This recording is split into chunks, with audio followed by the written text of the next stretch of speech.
This is CWTFB Radio. I am your host, Charlie MaSheen. You already know what time it is, man. We back with another installment of Red Cups and Rap. Red Cups and Rap, man. Always sponsored by Details Car Audio and Auto Detailing right on 925 Turnpike Street in Canton, Mass. Run up in there, let them know Charlie sent you. I tell you guys this every single week. How many of y'all actually do that? How many of y'all went to Details and got your shit detailed, man? I digress, but that's another story, man. For tinting, for interior detailing, exterior detailing, clay waxes, things of that nature, man. Car audio, motorcycle accessories, truck accessories, all of the above. If we can't do it, we're going to refer you to the right people who can. Let them know Charlie sent you. We'll lace you up, keep you looking nice and clean. Tire shine and all of that, man. Tire shine like makes the fucking car wash. If you ain't got no tire shine on your shit. You got the ashy tires and shit like that, but whatever. I digress. It's another story, man. But we're going to talk about who we got in here today, man. Somebody that I've been watching for a little while now. You know, I take people's opinions as law, people who I respect when it comes to creating, people who I respect as creators. And when they mention other creators who they're saying are doing amazing things, I shut the fuck up and I listen. And I do my research. You know what I mean? I always say, you know, I'm not gonna have nobody on this show that I don't really like their music. If I'm not a fan, they're not gonna be here. And I wholeheartedly believe that. And I want to continue that trend. Like, this is a young cat. He's a Zoe too. By guy, he's saying Zoe shit, no ho shit. You already know what time it is. If his mom's watching this, you know, mommy, I'm sorry. My mouth is filthy. You know what I'm saying? You know what I mean? She might. Got black, right? Yeah. But you know what I mean? Young cat's doing his thing. Super musical. His latest project that I heard on Apple Music, you know, go look it up. It's on the DSPs. It's called Catharsis. I was blown away by the professionalism on that. The sound was just so crisp. It was, you could tell he took time into it. He put time into it. He mapped it out. It was he literally made it a story through music, and I love the name of the album. I want to talk to him more about it, man. But before that, man, everybody give your undivided attention and put your hands together for my man, the young phenom, Clark D. What's good, baby?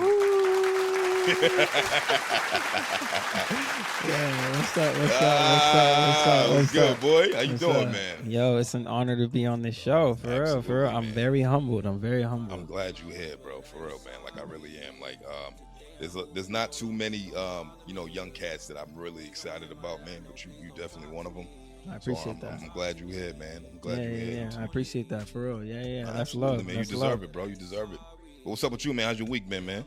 My week's been interesting. I came back from ATL. Okay. Oh, shit. And then niggas ain't got no masks on. No, I got tested for COVID and I tested negative after going to the strip club. I went to the strip club, mad airports, and I still tested negative for COVID.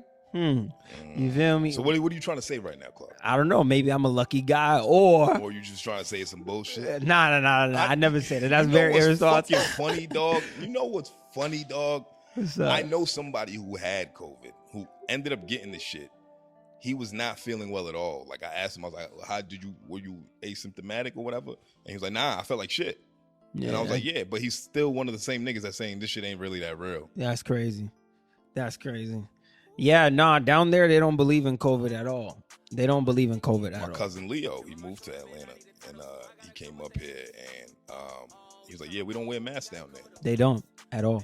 That's crazy to me. They don't. So what was that like, man? That was your first time at ATL? My very first time. Shout out Rob. Yeah? Yeah, shout out Robert Carter, too. Who's Robert Carter? He's future NBA prospect. Okay. Took care of us while we was there. Got us into magic. Shout out Six, an amazing R&B singer, one of Rob's artists. Shout out Scotty, head engineer of Sony ATV down there. Okay. You feel me? They all took care of me. Yeah. Oh, shout out Josh Foster.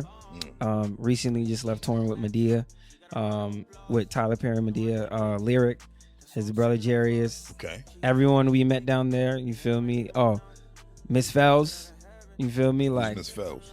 She's the studio manager of the Sony ATV down there. Okay. That we were able to like talk to, link with, and like build with. Okay. That Southern hospitality shit's real. Yeah. Yeah, it's very real. Like I went to Magic City, had a whole section. They gave us stacks of bread to throw. I didn't pay for not one thing that whole time. Balling. You that Magic City. Oh no, I'm not balling at all, and I'm not even trying to look like I am balling. But they said, nah, if you're in Atlanta, you gotta go to Magic City. You feel me? And I was, you feel me, like COVID, nigga. But they're just like, ain't no COVID, and they made us go. That was one of the not craziest, because I've been through a lot of shit, but like. It was definitely a crazy experience. They had the Uber black SUV, Chevy Suburban waiting. Okay. We go in. We go and they let us into the club, immediately. We get our own section. The wings were smooth. They weren't like magical like niggas were saying they were. You know what it is that how fucked up were you when you had those wings? I'll be real. Like I was maybe like semi fucked up. Like I was maybe like 5-6 Henny shots deep. Okay, so you was feeling it. You was toasty. I was toasty. I was nice. You like 90 pounds soaking wet. So like 5-6 shots, nigga, it's crazy, my nigga.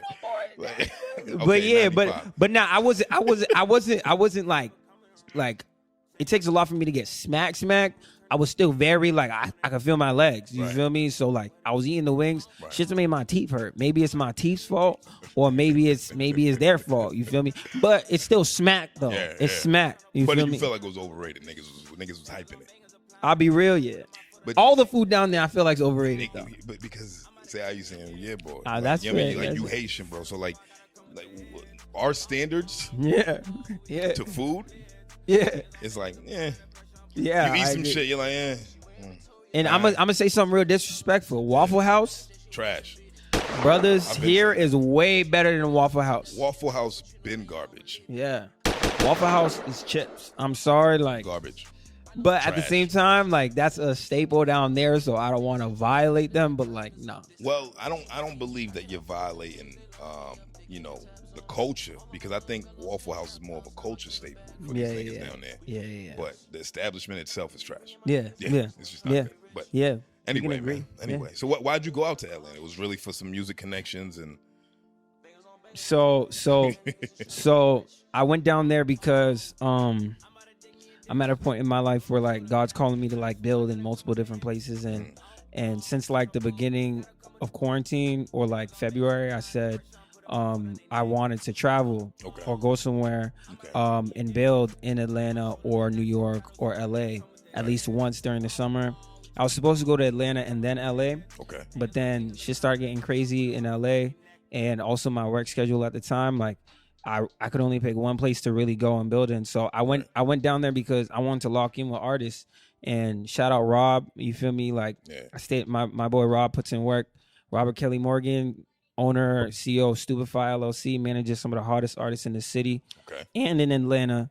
Like he took care of us. He made sure we had a good time, and like it was really him who like plugged me in initially with a lot of people. With like all the people down there. Every single person I was with down there, aside from like the Berkeley cats, like Josh and Lyric, like it was all through Rob, because Rob's a good dude, and like Atlanta, like I'm just at a point in my life where I'm just ready to work. I could do everything in the studio, like you feel me? And like what business do I have like only being in Boston? You feel me? Or beyond, whatever. Like, so I said, yeah, we're gonna go to Atlanta. I'm trying to build with niggas, and that's literally exactly what happened.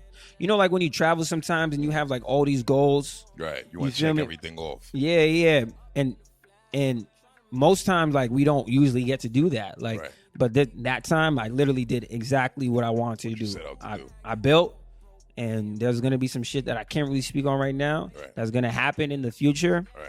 That is gonna change shit for a lot of niggas in my life.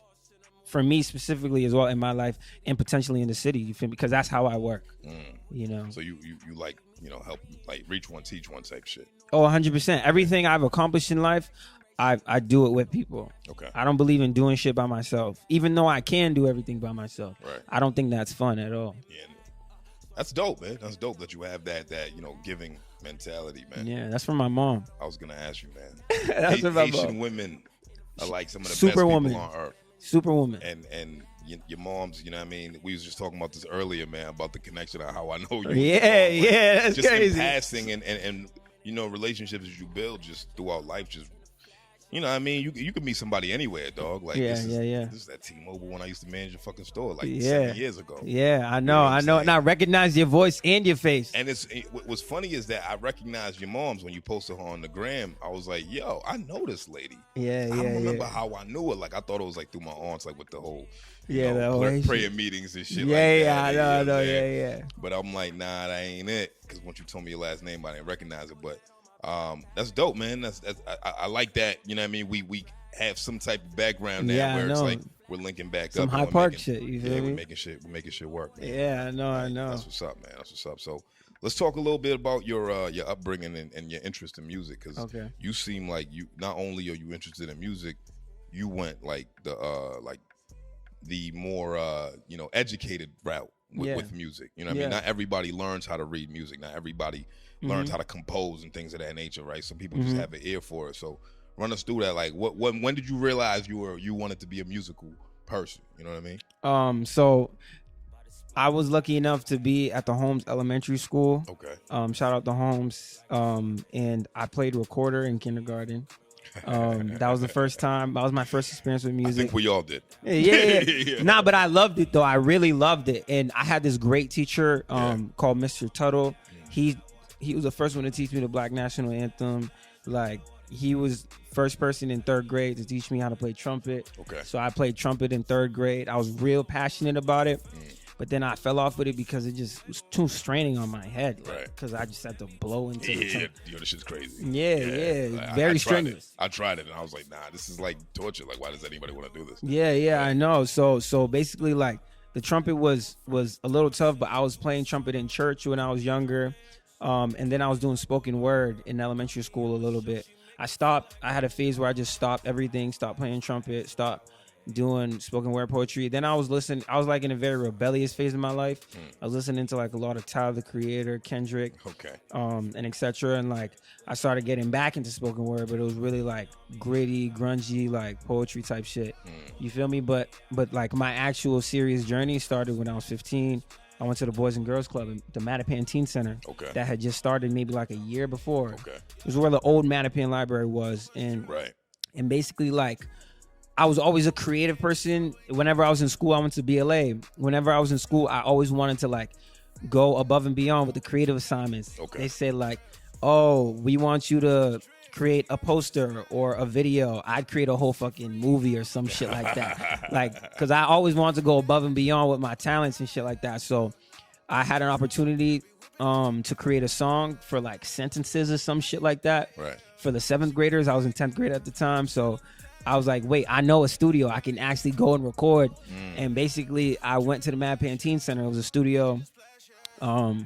And they just let me do what I need to do. I stayed in there for like 6 hours. I never used GarageBand, never used anything. But I'm a person, I'm just hungry to learn all the time. Figure it out. Every time I have something new, like it's a mentality for me. Like, you want to conquer it. I want to, yeah, 100%. Like mentally, basically everything. I just want to conquer it. And so I was in there. I stayed there for 6 hours. Ended up getting an A on the assignment. But then I realized, I love being in the studio. You feel me? I was like, I love being in the studio, so I'm gonna just keep going there. And so that kept happening. My mentor, Devin Ferreira, shout out to him, he changed my life. Taught me how to produce as well, like, and record myself. So basically, like, he was basically teaching me everything he knew out of like an 8-10 year career. And basically, like, I just took everything he had and the fact that I was playing or not playing. I was teaching myself bass, guitar, and keys so I could play for church. I was playing bass in church so I could learn how to produce better because I never want to sample. I want to like be the nigga being sampled type shit. You feel me? It's full circle now because I can do that now. But at the time, like, there was a big learning curve, but I still had that hunger to learn. And once again, like, I'm a person that, like, I just love, if I'm passionate about something, I'll stay up to like 5 a.m., 6 a.m. just learning whatever the fuck it is, like, and that's how it was with music. It was very challenging at first, but I was lucky enough to be in a situation where I could like apply what I was learning. There's niggas that might learn theory and they feel like, oh, it's just a bunch of fucking notes online. Right. Me, it wasn't like that because I was playing in church. I was around musicians. Like I feel like that was God, putting me on blackpeoplemeet.com. Yeah, this guy. And telling me to yo, this is what you're supposed to do. And ultimately, like, after like 2-3 years of producing, recording, doing shows, starting a movement. We had a crazy movement in high school with my boys at Cycle Streetwear and what I was doing with the song Swego. I had my whole school lit. I was probably they'll remember me for the rest of their lives at that school. I should get a plaque at that school. What school was that? Boston Latin Academy. Okay, BLA. Yeah, nah. Is that how you know Noble? Nah, which is crazy. I didn't know I know Noble because he did Black Cotton Club. No. I capped. When I first started rapping, Museum TV, once again, I'm a person that learns as much as possible. Right. So I was just studying everyone in Boston. Museum TV was, to me, like one of the platform. The platform at the time. And so basically, like, I was looking at it. I didn't know who was running it. And I think they were doing like these ciphers or some shit that I was fucking with OD. Yeah. And then he started shooting videos for Black Cotton Club when I started college. And my brother was the lead singer for Black Cotton Club. And basically, I would just talk to him. I didn't really know about the whole Museum TV shit. I was just talking to him because I'm a nigga that likes to learn. I saw that camera, I started asking questions. So I was just asking him questions and stuff like that. And we just started building. My brother had a window seat event. Yeah, my brother? Guy Claude. Okay. Yeah, amazing singer, one of the best singers in this country, right? And basically, like, I played for him. I played keys for him. That's how I met Noble. And no. That's when me and Noble, like, that's when I got on Museum TV for the first time. Okay. You feel me? It was more so like I admire and respect what he's going on, what he has going on. Okay. And when the time comes, it'll be a match made in heaven. And that's kind of what happened with me and him. That's dope. Yeah, he's a big homie. That's how Noble told me about you, man. Like, yeah. Noble, he saw what I was doing with this. And me and Noble go back to, like, 2010. You know That's what I'm saying? crazy. We used to work at Best Buy together. Wow. That's crazy. Yeah, and Noble, he was like, I like what you're doing. It complements, what the Museum TV does. Yeah. And I wanna point you in the right direction to fresh talent. Yeah.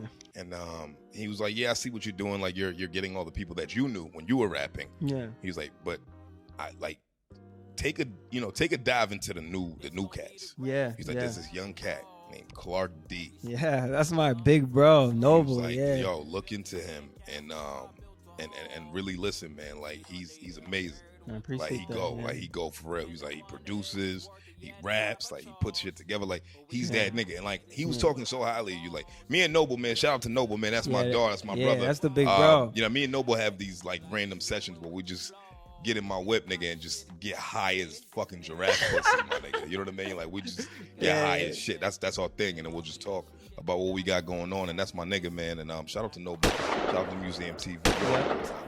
But when he told me about you, I looked into you, man, and I could tell that you was a really musical dude. I could tell that you you want to perfect your craft, man. So as far as breaking out and becoming an artist, right, and actually like putting music out and things of that nature, like when did that start? So all of it started at the same time. So I started releasing music that I was producing. Okay. That I was engineering. What year was that? 2015. 2015. If I'm not mistaken, 2015. I was 15. No. I was 16, 15 years old. Okay. I did all of it at once. It wasn't like I was a producer first or an engineer first. Yeah. I wasn't even an engineer or a producer. I was just a nigga that made beats to rap on. At first, I thought DJs made beats because I fucked with Migos, OD. Y'all know DJ Darrell? DJ Darrell, yeah. So basically, like, I couldn't get beats anywhere, but I didn't want to rap to YouTube beats unless it was like a Jay Dilla beat or some shit. Right. And basically, like, I was just doing it for myself, and I wasn't good enough until maybe like 2 years in where I could like start doing it for other people, like aside from people in the teen center, but like I probably put in like 150 hours plus, 200 hours plus. Yeah, in high school in the teen center, I finished high school. I go to the teen center for 8 hours or 6 hours every day, go home, do homework. I might run track for a little bit. And I go to the teen, over 150 hours, 200 hours plus. You could go to the teen center right now. They know my body, bro. Like I was really in there. Like I would not leave. I would not I would just be in there. That ended up with me landing me going to UMass Lowell for audio engineering. And that's when I started becoming more of like, okay, I can do engineering now. You get what I'm saying? Yeah. But in terms of recording, being an artist, that was all started all at once. How do you feel like you would receive that first? So, God is good. I was in a situation where, all the time, you feel me? Like, I was in a situation where, like, I've always been surrounded by love in my life. You feel me? So when I was at the Boys and Girls Club rapping, when I would be doing shows, it's Boys and Girls Club shows. It's very incubated. Right. You feel me? And we do community events. So it wasn't like, a local Actin rap show or some shit where I gotta like sell 15 tickets and I'm around a bunch of like 28-year-old, 40-year-old niggas that have been doing this shit for a while and they're judging me. Nah, it's like everyone involved in the club, they were all doing it because they just love seeing young kids shine. You get what I'm saying? And like, I was really into that. You feel me? Dope. Yeah. So it was like as far as like people just encouraging you. Every time. Okay. I maybe have on my hands, on one hand, how many people that I know by name spent some time of their life trying to like talk negatively about what I'm doing. You feel me? And I don't really even talk bad about other people. I've always stayed in my own lane. Right. You get what I'm saying? So God has literally only poured love into my career and my life. That's beautiful, bro. You get what I'm saying? That's yeah. dope. I appreciate it. And I'm fortunate enough. Some niggas start and they're worried about what everyone has to think about where they are and where they grow, and they don't know how to tune out the noise. You feel me? There could have been people at the club or wherever saying shit, but I wasn't listening to them. Right. I was listening to the people that was uplifting me. Right. And that's what you should do. You should focus on the positive. Yeah. You know what I'm saying, not the negative. But how would you describe your sound, man? Like if you had to describe your sound with 3 words, what would it be? The most game-changing shit ever. It's not 3 words, but I like that. Game-changing is 1 word. Oh wait, the most game. Clearly, you can tell I'm not doing well in college. I'm kidding. Nah, let me pick a better phrase that I could describe my music. Very honestly me. I like that. Feel me? I don't put anything else but myself in my music. I can hear that. I appreciate that. I can hear that. What was like your first like real body of work that you can really stand by? That you can stand behind, like saying like, nigga, this shit's hard, nigga. I don't go fuck who walks in here, nigga. They gonna hear this shit and they gonna be like, yeah, Clark D, nigga. Clark motherfucking D. Yo, no cap. It's a subjective thing because I'm hard on myself. Some people will tell me it's my hide and seek project. Okay. You feel me? That project was full of all undeniable bangers. What year was that? Yeah, like I had some bangers. This shit did numbers too. I was turning my whole school up.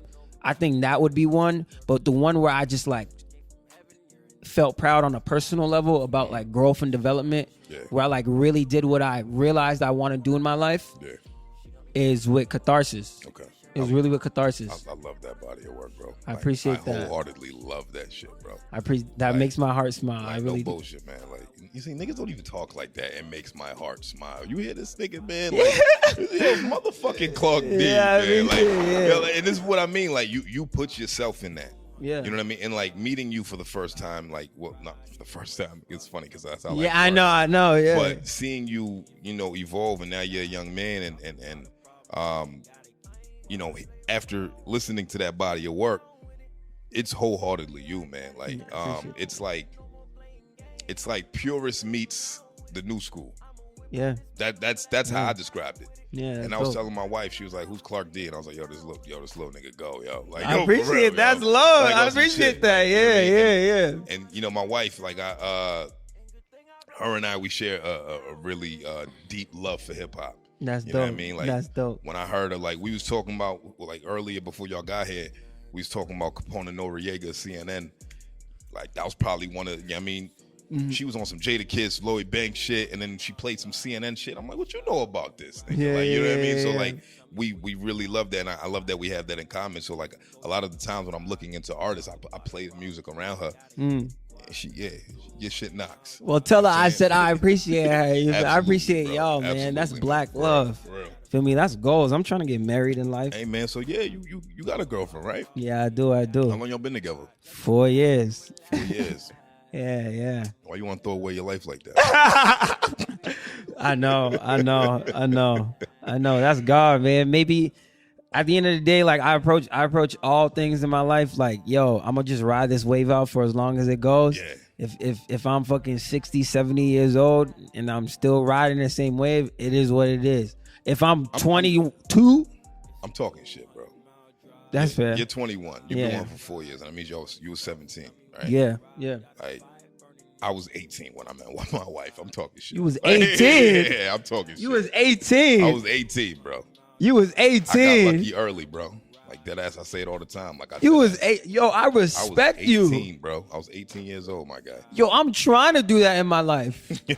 I'm trying to reach 31 with this chick, man. Well, you feel me? But you know what I mean? Like, when you meet somebody and you know that they the right one, and you know that, I feel like especially when you're this young, right? Because when I was 21, nigga, I was sure. Yeah, I mean, sure. That's sure, my nigga. Out here, nigga. Just, yeah, I mean, so the fact that, you know, I found a woman who was with me to grow with.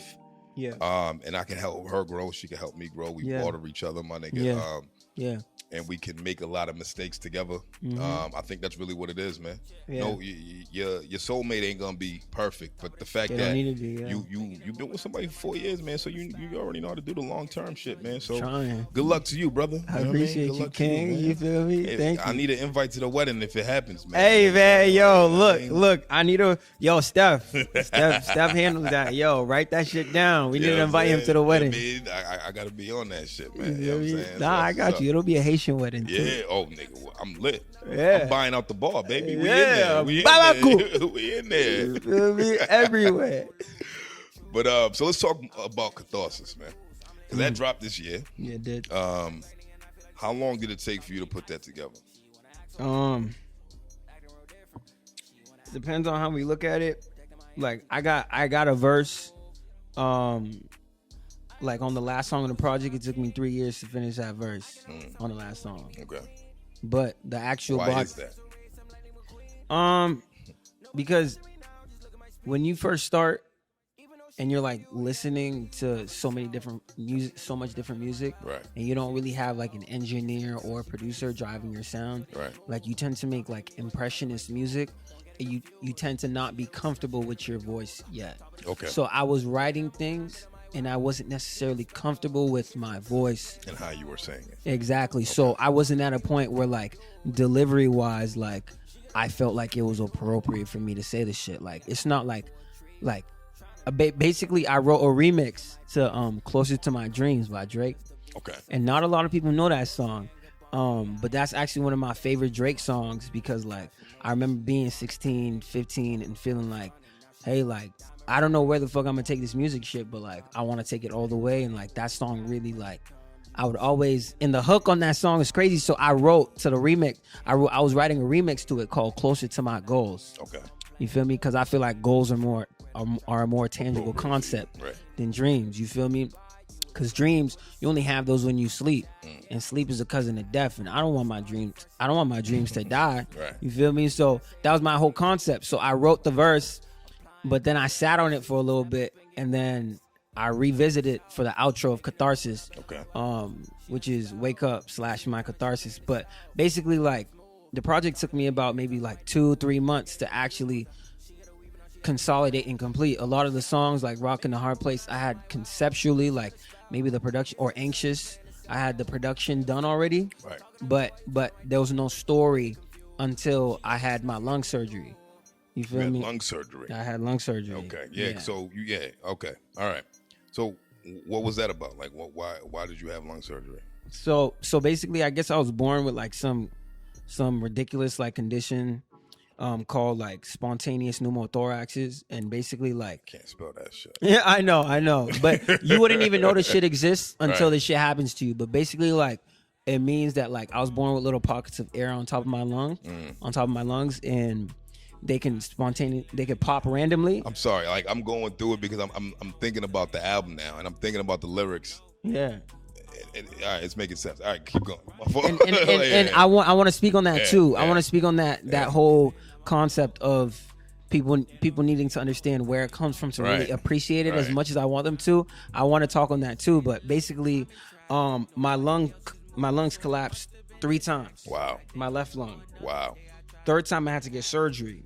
And that was like last year. That was like August 10th, 15th, whatever. But my lung had actually collapsed in July. Wow. But I just spent a week with a collapsed lung. I was gigging, I was working, I was recording, I was doing shows, all with a collapsed lung. And I was fooling myself into thinking, because like it's happened to me before where I'm planning a whole event for the Mildred in high school. And I take my work very seriously. I'm very connected to my work. And, you know, God has taught me how to like, you know, let things live. But when it first happened to me, it's the first time in my life where I realized, yo, I'm really not in control as much as I think I am. Right. You know, and basically like the second time it happened in my sleep. So then I'm like, damn, I'm really not in control at all. Wow. You know, first time it was 30% of my lung. Second time it was like 10% of my lung, whatever. But then the last time, last year, it was 50% of my lung. Jesus Christ. So half of my lung had collapsed. I had thought it could have been gas. I was really in. How does that feel when it happens? It's very indescribable. But like, imagine like someone has like a hot iron rod on your back, and have you ever had internal gas before? Yeah, of course. Or like heartburn, and it like catches your chest, right? Like that, but it doesn't go away. And then you start to try to breathe, and you realize, damn, I can't breathe. And then I went to the hospital. As soon as I was in the shower, I was about to collapse because like it was literally so difficult for me to breathe. Like, Jesus Christ. You get what I'm saying? Like I could not breathe. Basically, they had like 2 tubes. I'm cringing just thinking about that happening to me right now. And the fact that happened to you how many times? It happened to me 3 times. 3 times. Yeah. And the third time was 50%. 50, like half of my left lung. I need to get surgery or I die. Type Jesus shit. Christ. You feel me? Like it was real. Like it was real, and it was the first time I got like chest tubes in my lung. Wow. So I couldn't walk. I couldn't really talk much. He was there. You feel me? Yeah. I couldn't really do anything. And the craziest thing to me was I couldn't record. You feel me? And that's something that I was doing for 3-4 years straight. Ain't that a bitch? And I couldn't record. Yeah. And I was like, yo, wait a second. I was working on rollouts for songs, shot a music video for a record, I had like, remember Priorities? I had all this shit ready to drop and everything like that. And that shit happened. And basically that was the point where I was like, what the fuck? Like, I really can't escape this shit. Right. You know? But I'll admit, I was still wrestling with the fact that I couldn't do things that I normally could do or wanted to do. Like, my friends was always smoking weed. I wanted to be able to smoke weed. Because I was doing that shit in 9th grade before it was cool for niggas to do it. You feel me? I wasn't a pothead, you feel me? But I like my liberties. You feel me? But I understand it was a pride thing. Like, I just wanted to, my pride was making, even though it would hurt my body, I still wanted, my friends would be like, yo, let me smoke you up once. I'd be like, no. And then I would have that one point when I'm just like, fuck it. And then I'd binge because I'd be like, yeah, I'm chilling. Yeah. But then I wouldn't be sleeping on time. I'd be grinding OD. I wouldn't be taking care of myself. Right. And then boom, the shit happens to me. And I'm like, what the fuck? Fuck I need weed for? But the third time it happened, I was really like, okay, I just have to accept. Like, and my mom was telling me, my brother was telling me, like, yo, Clark, the only thing that you could do right now is get surgery. Like, and you could only imagine, like the whole concept of having surgery, like, to me, like, was the most life-threatening concept in my mind. Right, and that's major surgery. It is. It was invasive surgery. I can show you the scars right here. I got like 3. My fault. It's like really like I got like scars. Incisions right there. I got some in my back too. You feel me? Like, and I was already in a chest tube, and that's the most uncomfortable feeling ever. So I told them, like, yo, let me finish my time at work so I can still get paid, right? So I recovered. This nigga is a workhorse. This nigga Haitian for real. I know. It's fucked up. But I'm still learning. I'm still learning. You feel me? But I said, yo, I know this happened. Just get me to a point where I can still like chill, walk, whatever. And so I went back to work. I was obviously limited. I really couldn't do much, couldn't lift anything. I couldn't run. Right. All I could do was just walk and talk for a certain period of time. Wow. And then I finished my time and then I went into surgery. But this whole time I couldn't record. So then it's driving you crazy. So I'm just like, yo, like every day I'm walking home, I got the studio in my bedroom, mic, speakers in my bedroom, and I got shit I'm writing, but I can't record because every time I record it hurts. And they say if it collapses again a fourth time, you're in big trouble type shit. Yeah, so you might not make it type shit. Exactly. So basically I had the surgery and I was in the hospital for maybe like a week, right? A week, 2 weeks. I had 2 chest tubes. They overdosed me 3 times. They had me on morphine.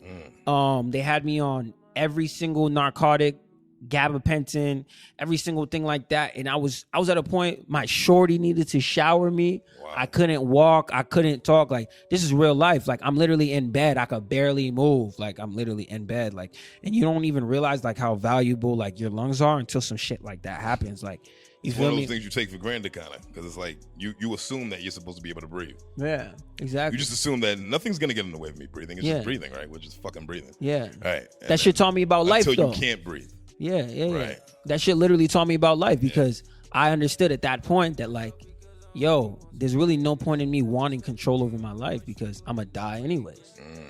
You feel me? I'm literally gonna die anyway. So why am I trying to like have this obsessive control over like being able to work, being able to do all this shit? So that's when I created the concept of catharsis because I had a deep spiritual, physical experience where I wanted to kill myself. You feel me? And I wanted to die. Not kill myself, but I wanted to die because I was in a situation where like you wanted to live.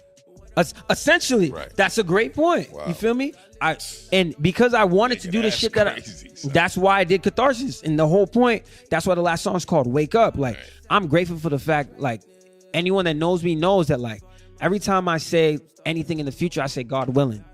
Or every time I'm talking about, like, how my day was, I said, I woke up, thank God. You feel me? Like, I understand that, like, even this is something that my mom instilled in me. Like, nothing in life is guaranteed. That's literally the hook. Like, nothing in life. Like, we can do this right now. I can get in my car, hit I-95, some crazy shit happen. You feel me? God forbid, right? But at the same time, I had this like controlling obsession with being like, yo, this is how my life's supposed to be. But I need to control this. Exactly. But at the same time, I'm in church talking to God, like not in church, but I'm having my own spiritual relationship with God, saying like, yo, God, make changes in my life past what I can do myself. You feel me? That's why when niggas ask me, where do you see yourself? I tell them I don't know. You feel me? Because I don't think humans have the power to see what I want to do in my life. You feel me? But basically, there was no way I could do that while still trying to have that weird obsessive control. And basically that surgery happened. I couldn't record for 2 months. I literally had to get up and walk up and down my house every day just to be able to build the endurance to walk. Wow. I moved back into school. I can't even do one push-up. Wow. I was doing track, long jump. So I was playing ball, you feel me? I started playing ball in 9th grade and I was a freak at ball. Like I was used to that. I'm doing push-ups. I can only do 1. You feel me? But then it's like it humbles you for real. It humbles the fuck out of me. Cause I look at people and I'm just like, who am I? You feel it's even like this, like I tell you, like I'm humbled to be a part of this because you don't have to hit me up. You don't have to do any of that because who am I?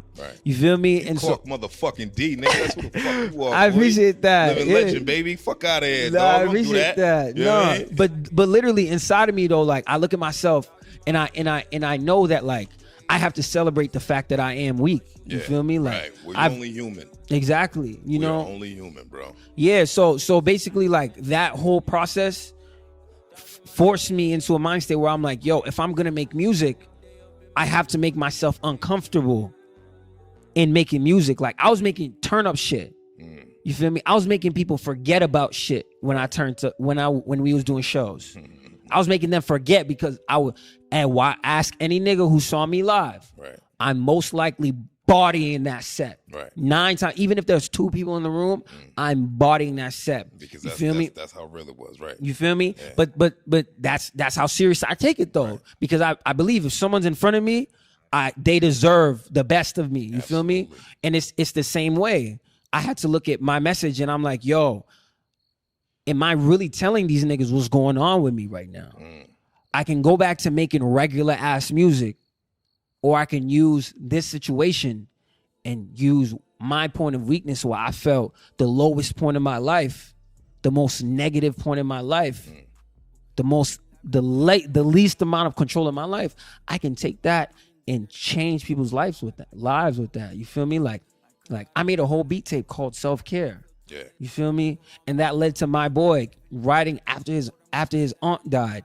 You feel me? He wrote to that entire project. We recorded the entire project, curated it, and that's just one person. I made that Self-Care series. Then I made Catharsis, and I was making the songs in Catharsis. I was talking about anxiety, depression, lust, pride, all these things. Like a lot of people don't realize when you listen to Catharsis, like there's the music side of shit, and then there's the conceptual side of shit. All I'm trying to do is teach people emotional transparency. I fucking love this shit, bro. You feel me? Real, I appreciate that. Nah, no bullshit, my nigga. Like no bullshit. Like yeah, like I'm hearing the music as you're talking right now, bro. I appreciate that. I'm listening to it, but keep going, man. I'm sorry. No. Absolutely. I love hearing that though. Like I'm trying to teach people like how to be emotionally transparent, how to communicate their emotions. Like I put myself in an uncomfortable position where people might make fun of me about like talking about masturbating in a song. You get what I'm saying? Like dudes cracking jokes, but in fact, like everybody does it, but you don't realize how that shit's traumatizing you low key.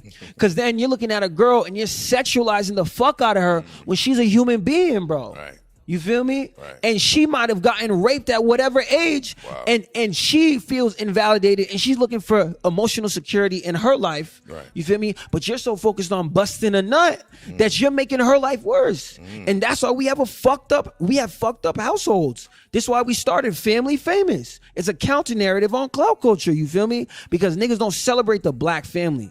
Niggas rather praise the money, drugs, guns, shit, and the hoes, and the whole shit, and they don't realize like there's no salvation in that shit.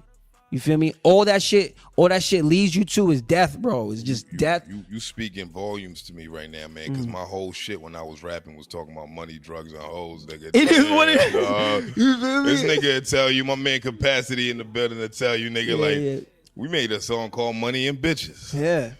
It's a state of mind though. Love music, drug music, pussy, cash, and bottles. That was probably one of our biggest hits. Yeah. Nah, it's a state of mind though. I'm still bumping Future to this day. You feel me? But the fact that you're shedding light on that, and because of the generation that you're from, man, like these young niggas, they talking a lot about that. But what I've also noticed on the flip side is that a lot of you young cats are talking more about depression and coping mechanisms and things of that nature, man. So where do you feel like Catharsis took people? So I think it depended on who was listening, because I don't have to know you for a long time to know that if you connected with Catharsis, you went through a traumatic experience in your life. We all did. You feel me? Yeah. But there's certain people that choose to like let the traumatic experience be baggage and they'll never recognize it. And there's people that choose to grow from traumatic experiences. I feel like everyone that went through a traumatic experience that chose to grow from that shit and to really like deep dive within themselves, that shit is like a life-changing body of work for some people. Okay. You feel me? Right. But I feel like for people that might be going through some shit and they're not at a point where they're ready to deal with their traumas, like they look at it and just, it's cool. It's an acquired taste to them. You feel me?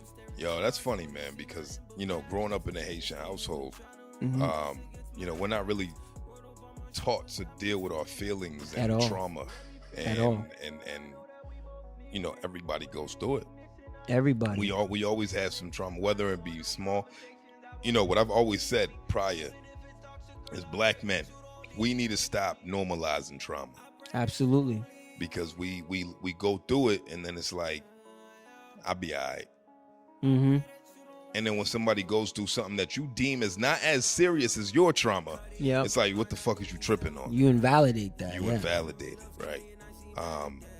So growing up in that household, like with your moms, like, you know what I mean? Was your pops in the house too? Absolutely. So your moms and your pops, you know, Haitian immigrants coming to the States, raising you. How many children do your parents have? My dad has, well, in total it's 6. My dad had 2 before my mom, and then he settled with my mom and had 4. So I grew up with 4 siblings. Okay, so you grew up the last of 4. Yeah, I was the youngest. Me too. No shit. Real shit? No whole shit, man. But so what was that like? Like how do you feel like that experience growing up in that household translated over to your music? Do you feel like it was a tug of war on beliefs versus reality, or just was it like a growth experience? Like walk me through that.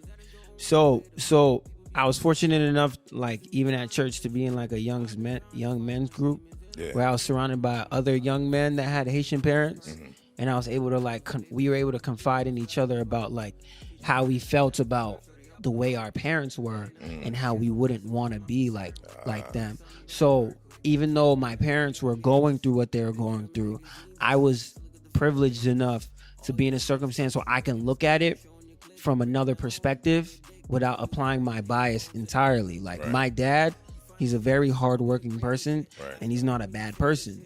Was he the best situation for my mother? I don't know. Right. The same thing for my mother. My mother's a very hardworking, compassionate woman. Right. Was she the best for my father? I don't know. Right. But they stuck around. But that's grown folks' business. Right? That's grown folks' business. You feel me? And it's spell. Yeah, absolutely. But that's real though. That's true, because a lot of Haitian parents, they aren't ready for that conversation. What I'll say about my mother, especially, and even my dad at the age he's in now, like I respect my parents even more because they're still willing to learn from us, and they're inspired. They're allowing themselves to be inspired from our wanting to grow, our wanting to be emotionally awesome. Before my relationship with my mother in high school, even with my father, used to be a real I have to dominate you thing.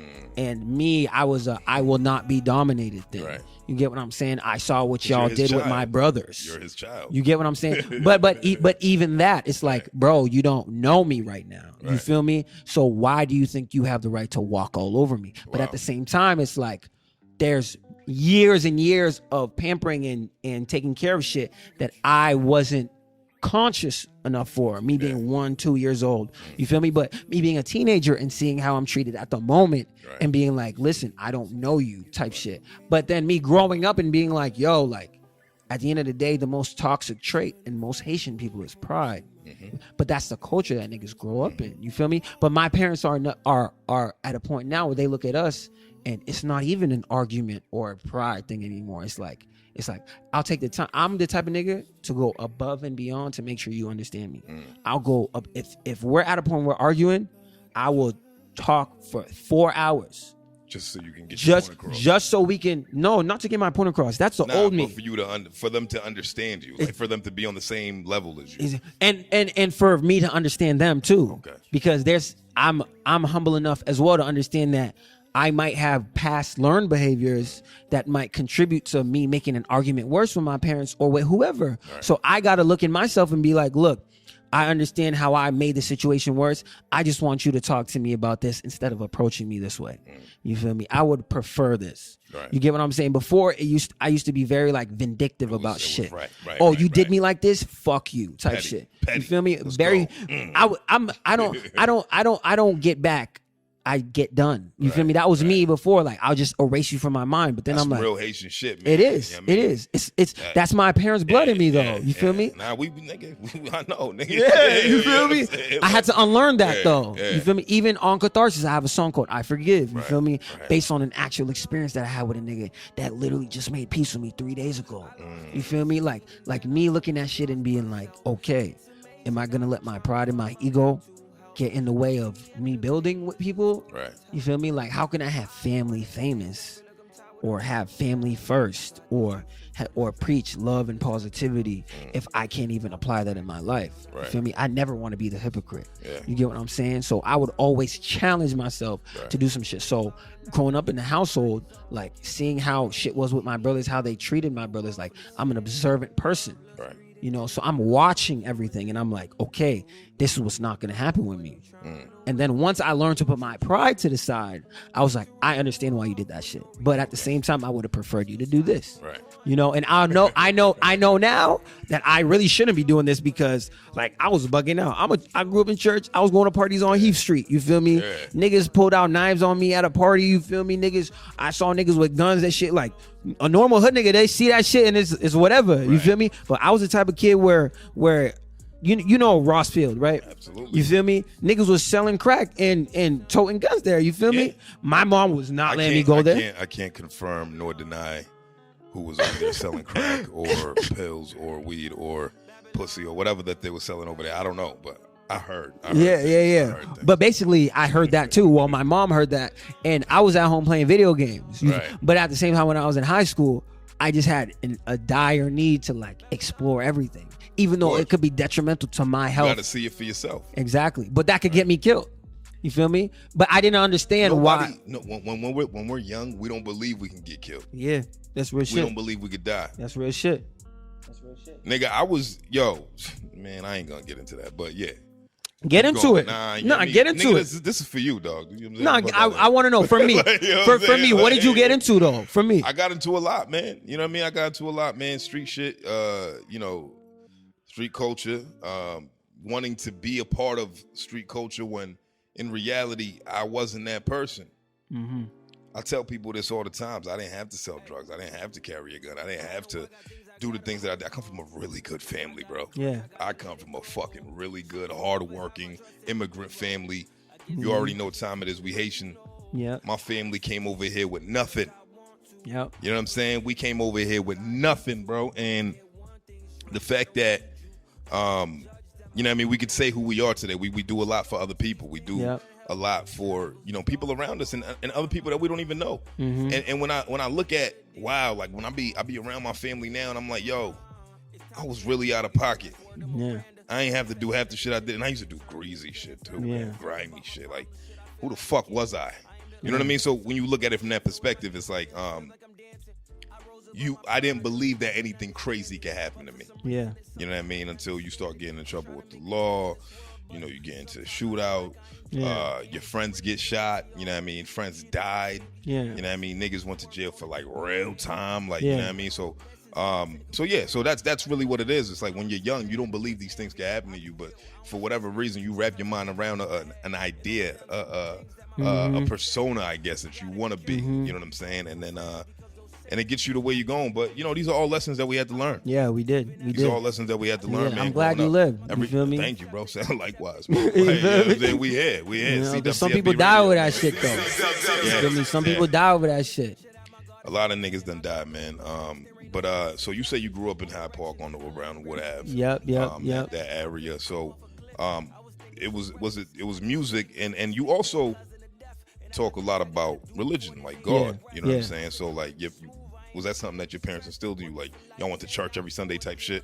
From like up until how old? Like, do you still go to church now? So I'm 7-day Adventist. So I go to church on Saturday. Saturdays, my bad. Yeah, but pre-COVID, I was going to church almost every Saturday, aside from when I was in college. Okay. Yeah, but church isn't even like an actual embodiment of my spirituality. Like, church is just like a social representation. It's a place that you go to gather with the people that think like you and fellowship. Like you feel me? But I really found God through myself. Okay. And like my own personal like studies and experience. That's real. That's dope. Yeah. Now, you ever thought about making any music like that, like gospel music? I do make gospel music. Catharsis is a gospel project. You think so? No. I'll tell you though. I want to break your conception of what gospel is. Okay. You feel me? Let's go, man. Come on, let's go. Clark D, man. So I have a question. Who's one of the most iconic rappers of my generation? Of your generation? Of my generation. Like. And let's not talk about the radio side of things. Iconic rappers of your generation. That will go down as arguably one of the greatest rappers of all time. Storytelling wise as well. Drake. I mean, but that's super commercial, so I don't. Who are you talking about? Kendrick. Okay, Kendrick. Okay. So what I learned. It's kind of hard to say that he's not commercial. So he has a commercial shit, but conceptually, right? It's not commercial. Correct. So I wanna challenge our Absolutely. concept of what gospel is, right? Okay. So, Good Kid, Mad City, Mm-hmm. Damn, To Pimp a Butterfly, even Section 80. To Pimp a Butterfly would hit crazy in 2020. It would. It would hit so fucking It would. crazy. But they wouldn't even appreciate it as Nigga, much if he what? dropped it Niggas this would year. be mad if that shit dropped this year. Yeah, they would. Like, fucking upset, but keep going. Go But ahead. you want all those projects are literally about a spiritual wrestle with God and the concept of love and lust. That's right. That's every single project agree is with about how Good Kid, Mad City, he literally has a song called Sing About Me, I'm Dying of Thirst. Right. Of lust. Lust for what? You feel me? Lust for approval, lust for power, lust for whatever. Right. Like that, the whole concept of that project is the fact that he was trying to fuck a girl. The girl that he was trying to fuck set him up. And when he got set up, in his pride and anger, he wanted to get back on niggas. And by getting back on niggas, he borrowed his mom's minivan on the cover of Good Kid, Mad City and told two of his friends to come with him. One of his friends ended up getting killed in a shootout. You feel me? And then he realized, damn, I can't be spending my life trying to get back on niggas because it's only going to end up hurting more people that look like me. That's a gospel project. That's literally a gospel project. You feel me? Motherfucking Clark D, man. So I just want us to challenge our concept of what spiritual. Yo, Basically, brother, you are wise beyond your years. I appreciate you. Nah, for real. You're 21. I appreciate You you. kicking G to me right now. You kicking like you putting me on game right now, dog. Yeah, I appreciate you. Like the Real way talk. you just you wrap your minds around concepts and you fully understand them. You don't speak on anything that you don't understand. I don't. And I love that, man. You're a Appreciate very that. intellectual young brother, bro. Like I no appreciate bullshit, you, man. dog. Yeah, you as well. Nah, You for feel real, me? man. Like, dog, like shit. All right, I'm blown away right now. You Like, I'm feel not me? even gonna front. I'm not even capping. Like, I'm like really impressed by you, bro. Nah, I appreciate that. Your music and you as a person. Yeah. This is a match made in heaven. So I appreciate you. Catharsis, right? Let's Yeah. talk more about the production side of that. Yeah, I know you do production. Who did all the beats on that? I did everything. Everything. Every single thing. There's only one sample on the project. Motherfucking Clark D. I appreciate you. Yeah. You produce every single record on that Every joint. single record, and I'm not proud of that. Why? Why? Because I understand that there's certain ideas or concepts that I could have brought out of the project By sharing. if I had more people involved in the process. And Catharsis 2, and I'll let you, not a lot of people know about Catharsis 2, will be one of the greatest projects to come out of this country, and it'll be a very collaborative project. When is Catharsis 2 dropping? No date. No date? When God's ready. When When I'm ready for it. You feel me? But we're working on some shit. Everything that you see, though, I want you to know, just for your personal enjoyment, everything you see is all tied to Catharsis. Don't stress it. Tied to Catharsis. I love that. I appreciate you. You know why I love that, man? Because it's like, yo, dog, like I keep saying, man. Yo, my fault, man. I need a refill. Yo, Jacques, can you give me some ice, man? You know, I'm on some shit. I'm on some. Please. Can you give me some ice, please? I'm glad you got here, man. What's up, baby? Where you been? Yo, his waves are spinning. Yo, right yeah, now. I mean, this nigga making me seasick right now. Yeah, dog. You know what I mean? clearly. Yo, shout out to everybody in the building, man. I got Yes, capacity in here, man. Brian Angel on the video. Yep. You know what time it is. My man Steph No Curry in here. Yeah. Steph Curry chicken. Yeah. Cuzzo Dawn on the pictures, man. Yeah. And my little bro Ja. You know what I mean? Ja's a legend to CWTFB Radio. Yeah, He be yeah. in here, though. You know what I'm saying? He's a living legend over here. Oh, I mean, that's we having dope. fun. That's We having dope. fun, man. I That's appreciate dope. you, brother. You pass me that clear, bro. Please. You know what I'm saying? We having fun. But you said that Catharsis 2 is dropping when God's ready. Yeah. What were we getting at? I forgot already. You passed me the mango. I got you. Now, what was your question, bro? I asked you a question. Shit, I don't even remember. But Well, you was telling me. Well, I'll explain the concept of. You was talking about don't stress it. oh You yeah, feel me? don't stress it. Yeah. So don't stress it, man. I liked that video so much. The video made me appreciate the record. Like, you know, like if I heard the record without seeing the video, Yeah. I don't know if it would have hit Yeah. as hard as it does. I You know what agree. I'm saying? I agree. You know what I mean? Especially with just you know, you just embodying real life shit, right? Yeah. And then you're looking at it from an outside scope, Yeah. And then you're actually showing the real picture. Yeah. Right. I thought it was genius, man. Like, what was the inspiration behind that? I'll be real with you, like musically, the inspiration was like, I'm a very I love music. I love black music. I love jazz, Latin jazz. So before I break down the song, I'm trained in music theory. I'm in school. I'm a senior now. I took 4 years of music theory. Okay. Right. And I've also been playing for a while, keys and bass for a while. So last year I took a Latin jazz class for like a semester, 2 semesters. Okay. And I was playing Latin jazz on bass. So, cause I wanted to really be in the field doing this shit. And basically like a lot of the inspiration from the song was really like a lot of Latin jazz, like with the congas, you feel me? Like Afro jazz shit. I played the bass on it. My boy George, that's why I fuck with the record so much. You feel me? It was a collaborative thing. My boy George Russell, he's the GOAT, sent me this keys loop. I was like, bro, I need to freak this shit right now. Right. And I made some shit. And I like to call the song some Roxbury shit because my niggas Najee Janey, Milk Shaw, Benedict, even Sean Wire, like you should get them niggas in here. You feel me? I should. I know. I will. You eventually. feel me? And I could definitely, I'm gonna hit them about it if you want me to. Like that's something that they inspired the living life out of me. The like niggas is the truth. No, absolutely. Yeah. And me being like obviously like younger and like coming in recently to what they're doing. Right. Like I was so inspired, especially like by Milk and Najee's sound for that record specifically. Okay. Like real groovy, funky, feel good shit. Just I appreciate like one of the most jaw-dropping performances was like when I first saw Milk perform at our Family Famous 18 event that we sold out, and he performed like some Jamaican shit that you just never heard in your life called like the Milk Machine. It was like it was real raw, but it was him. Yeah. And at that moment I was like, bro, like that's just him. He's not being nobody else. He's not doing that. He's just being him. That's raw.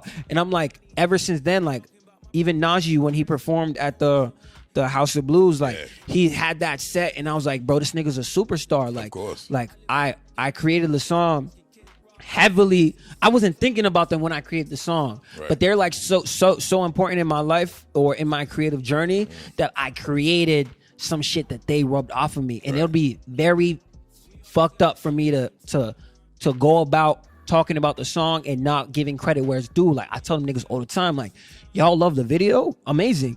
Them niggas really inspired me to do that shit. Like, for me to be myself. Shout out Most High Kingdom, man. Najee Janey, Milk Shaw, Benedict, man. Like, yo. You said the name right, too? Yo, I fuck with you. Yo, bro. I fuck with you. I fuck with my city, bro. Yeah, you said Most High. You didn't just say it. You said Most High. Yeah, man. Like, you gotta know shit to know that. You gotta know shit to know that. Those are spirit warriors too, bro. Yeah, man. Look, those guys got some super dope shit coming out, man. And the fact that this is what I like to hear about our city. Mm-hmm. You're openly letting niggas know that these niggas inspire the shit out of you. Absolutely. You know what I mean? I feel like before, like this newer generation, we're in a different space now where it's like it's okay to say shit like that. Yeah. When I was growing, like when I was coming up with the music, like niggas didn't want to give niggas they flowers.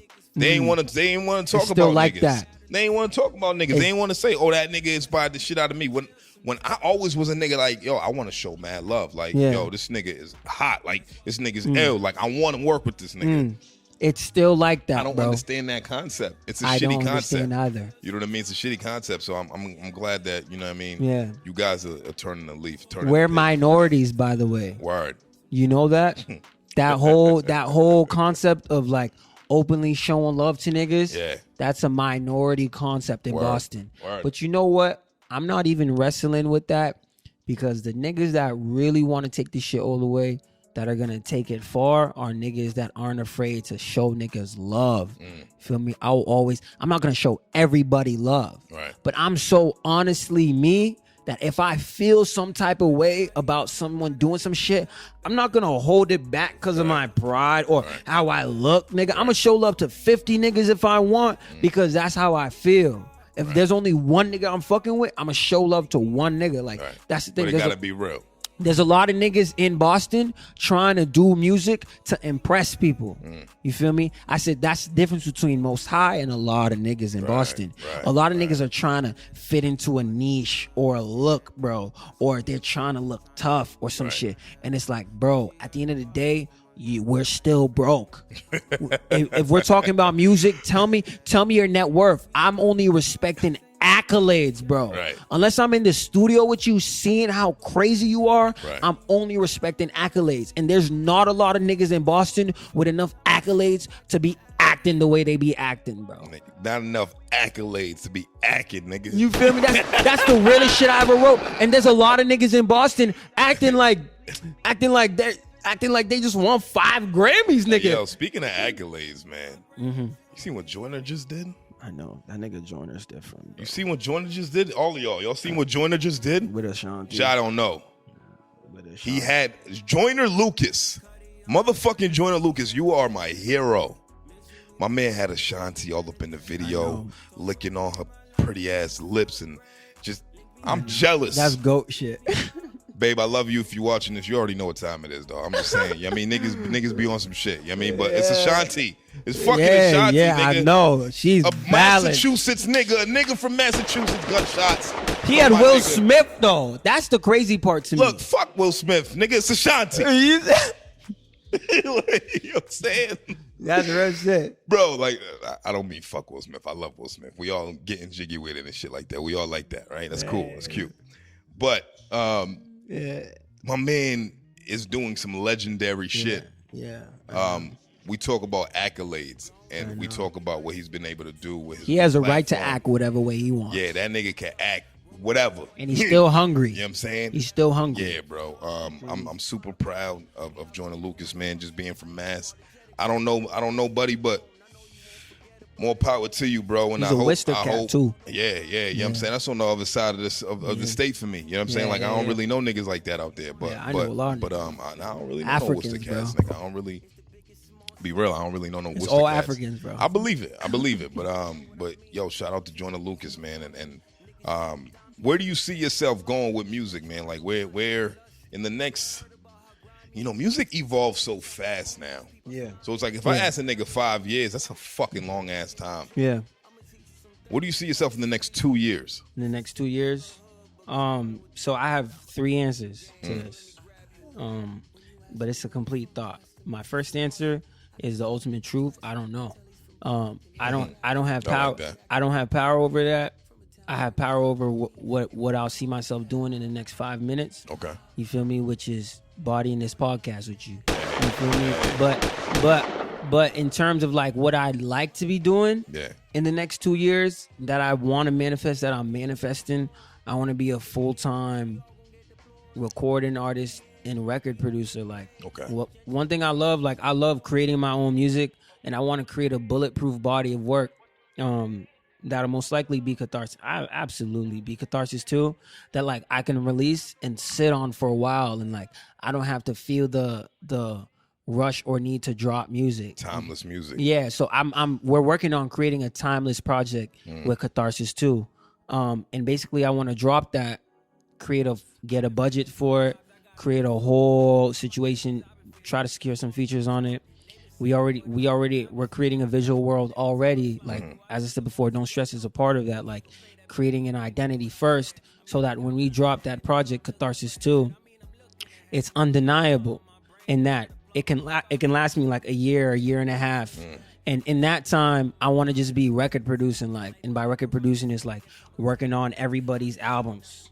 Feel me? I want Family Famous to be like one of the like premier like establishments in Boston in terms of like curating like 4 community events type shit. Like I don't really believe in becoming like quote unquote the biggest music label type shit. It's if I can make a difference in my community, like while I'm progressing, you get what I'm saying? Like whether it's like once every quarter or whatever, I want Family Famous to be well established in Boston. I like that.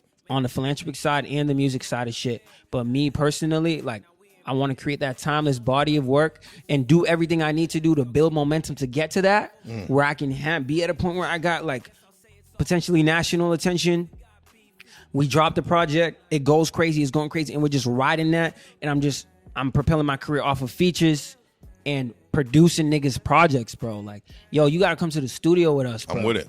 You feel me? Like, you gotta see us work, bro. Like me in the studio. I would just vibe out and just watch. I'll bring my Don Julio. Yeah. You'll see Don Julio. Nah, I'll help you to some sessions, bro. Yeah. I'm at least working with like 7, 8, 9 artists on entire albums and projects, like curating it start to finish. Who's the person you're most excited about working with right now? Don't make it feel like, yo, the rest of these niggas ain't shit. Yeah, I mean, people always be like, oh, well, he mentioned him and not me, but Nah, it's not even like that. Right. Everyone that I work with knows how I feel about every single project I'm involved in. I believe in 8 plus 100%. Right.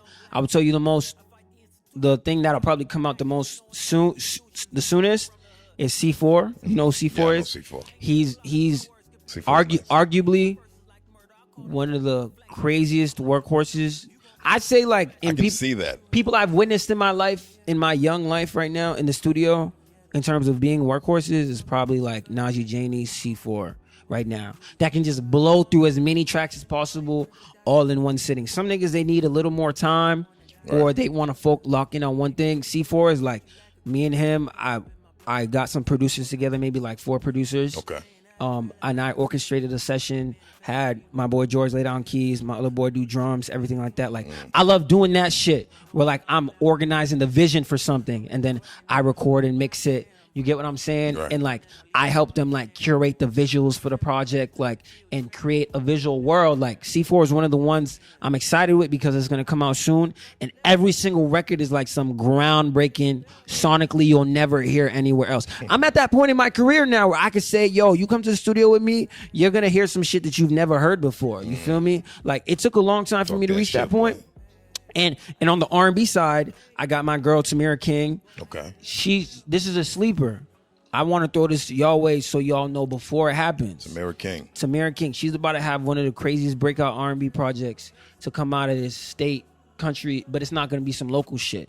She's going to break out in a way that R&B artists out here aren't really doing.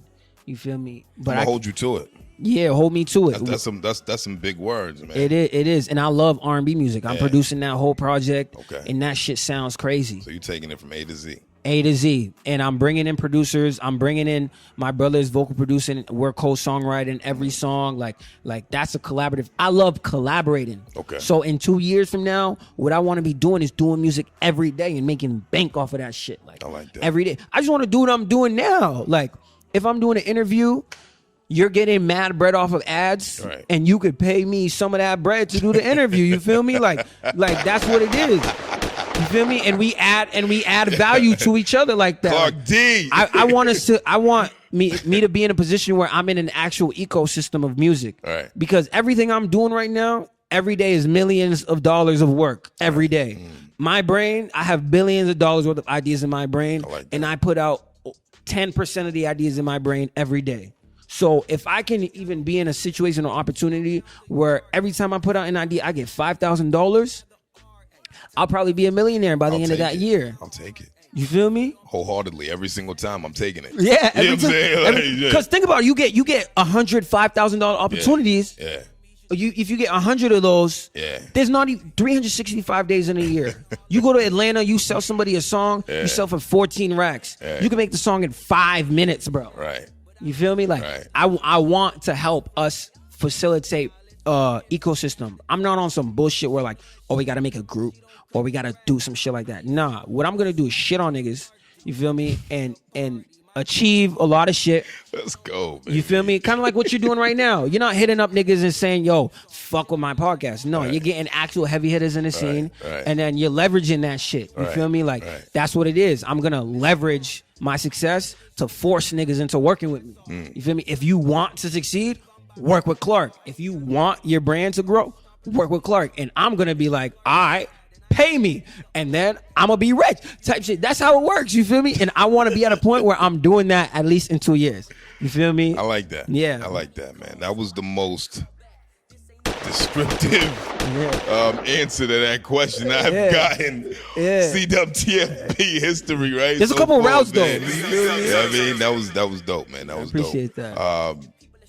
So you got anything that you want to talk about on CWTFB Radio, man? I'm giving you the floor because we're gonna do that. We're gonna wrap up with that, but I want to get some bars. You want to get some bars? I'm gonna get some bars. Ooh, okay. We're gonna get some bars. So okay.